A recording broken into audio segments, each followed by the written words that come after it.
A local artist's pieces may be small, but they require a big investment.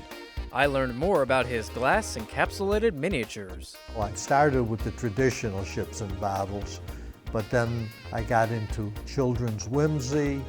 I do Holocaust art, I do Judaic art, and anything else that strikes my fancy. Basically, the steps are kind of simple. You have to measure the inside of the bottle, and you got to measure the neck, because nothing gets through into the bottle unless it fits through the neck. Sometimes the piece that you're doing, you have to make in component parts, because you have to assemble those parts inside the bottle.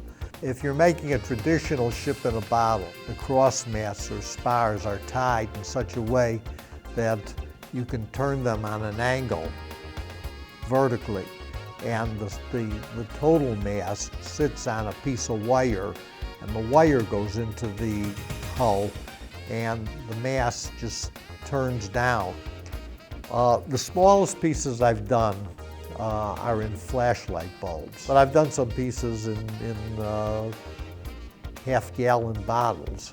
A lot easier to work inside that bottle, but again, you're tied to the size of the neck. Nobody makes tools, so you have to make your own tools, and the easiest tool to make is just a piece of coat hanger wire, because you can bend it every which way, so it can go in and bend around the ship. Each piece is different, so as far as the length of time that it takes, it varies based on, number one, the complexity of the piece that you're making, and number two, hope to heaven that you don't make a mistake and have to start all over again. Ballpark, I would say you're probably looking anywhere from 50 to 100 hours of work, but I've got pieces that I've got 500 hours in. I have built a number of models from the actual wood of the ship, and I remember building one and just sitting there late at night in my studio looking at the finished piece and looking at the wood from the actual ship and thinking, if you could talk, what stories would you tell me? His art is displayed around the world.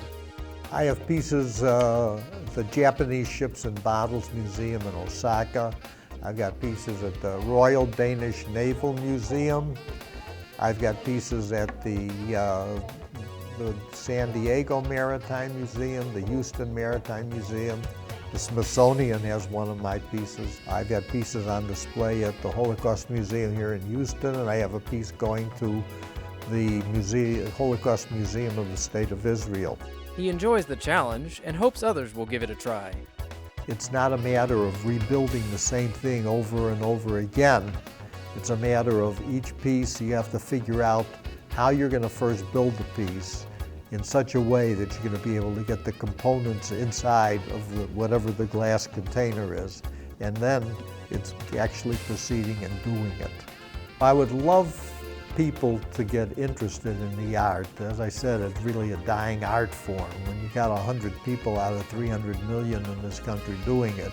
I do have a website, burtonreckles.com, which shows a number of my pieces in various areas, and also has my bio. There are books on ships and bottles, and if people are interested, they can take a book or two out there and find them on Amazon and what have you. It's a starting point, and I hope people will explore it. For Great American Pastimes, I'm Chris Barcus.